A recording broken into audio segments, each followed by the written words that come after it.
राज्यमंत्री सदाभाऊ खोत आहे, त्यांच्याशी आपण बोलणार आहोत.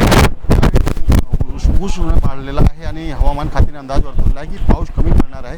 शेतकऱ्यांना मोठा त्रास आहे. त्याच्यासाठी आपण काय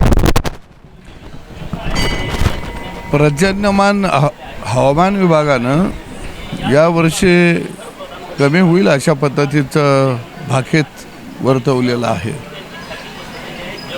परंतु मला वाटतं की काही भागामध्ये असं जरी भाकीत वर्तवलं असं, काही भागामध्ये महापूर येतो, काही भागामध्ये पाऊस कमी पडतो. परंतु यावर्षी उशिरा आणि कमी पडेल असं जरी सांगितलं असेल तर निश्चितपणानं पाण्याची काटकसर करून शेतकऱ्यांची बोनी जी आहे, पेरणी जी आहे ती बऱ्यापैकी होईल असा एकंदरीत अंदाज आहे.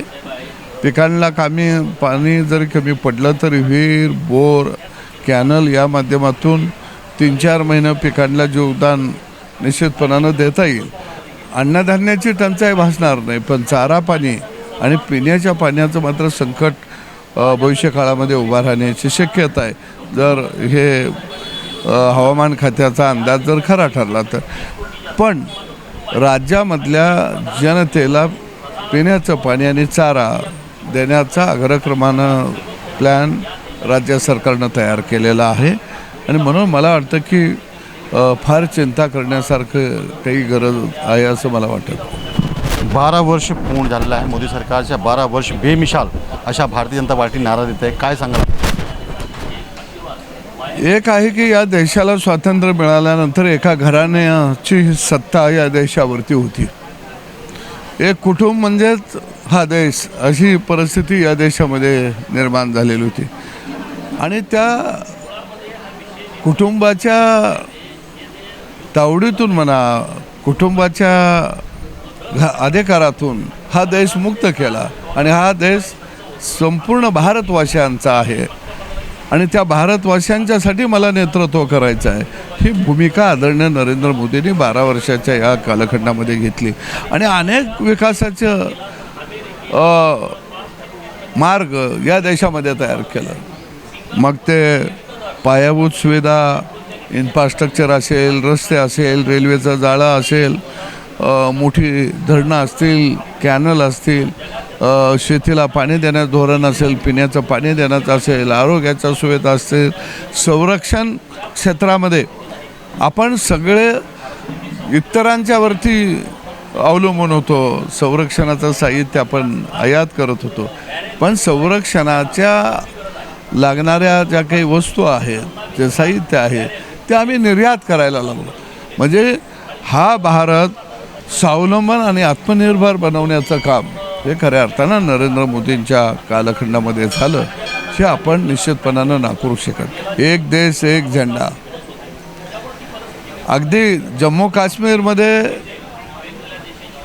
370 कलम हटवून, जम्मू काश्मीर हा माझा हिंदुस्थानाचाच एक भाग आहे, त्याच्यावर कोणाला अधिकार सांगता येत नाही, कोण युनो लागून गेला, अशा पद्धतीचं खऱ्या अर्थानं कणखर नेतृत्व, पोलादी नेतृत्व या देशाला नरेंद्र मोदीच्या माध्यमातून मिळालं.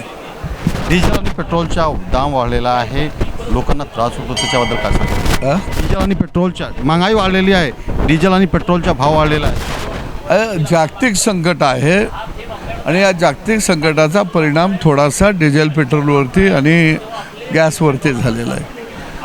काँग्रेसच्या काळामध्ये जर बघितलं आपण 2004 ते 2014 डिझेल पेट्रोलचे भाव 27 ते 28 रुपये वाढलेले होते.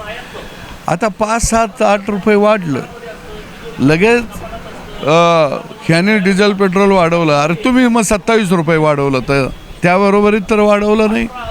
आणि महागाई म्हणजे मला या महागाईचा मोर्चा काढणाऱ्यांच्या डोक्यावर परिणाम झाला आहे. महागाई कशी झाली? गहू, तांदूळ, ज्वारी ह्यांचं काय मत आहे? महागाई वाढले म्हणजे भाजीपाल्याचे भाव वाढले, गहू तांदळाचे भाव वाढले, खाद्यतेलाचे भाव वाढले. मग काही शेतकऱ्यानं तुम्हाला सगळं फुकट खायला घालावं का? या देशामध्ये 80 कोटी जनतेला मोफत धान्य केंद्र सरकार देतं आणि ते तयार गावगाड्यातला माझा शेतकरी करतो. पण विरोधकांना टमाट्याचा भाव वाढलेला चालत नाही, कांद्याचा भाव वाढलेला चालत नाही, गहू तांदळाचा भाव वाढलेला चालत नाही. बरं सोनं वाढलं, चांदी वाढली, काय खायचं आहे? त्यानं काय पोट भरतं आहे? चाटायचं आहे सोन्याला चांदीला? आणि म्हणून मला वाटतं की विरोधकांनी महागाईच्या विरोधात जो मोर्चा काढला तो शेताभातात राबणाऱ्या शेतकऱ्याचा मोठा अपमान केलेला आहे. तर हे होते सदाभाऊ खोत, माजी मंत्री कृषी मंत्री होते आणि विधान परिषद सदस्य आहेत. त्यांनी सांगितलं की जे भाव वाढलेला आहे आणि ते सांगताय विरोधी पक्ष त्यांच्या डोक्यावर परिणाम झालेला आहे, कुठे ना कुठेतरी शेतकऱ्यांचा अपमान करत आहे. कारण सफिक्स आनंद पांडे, रिअल खबर, मुंबई.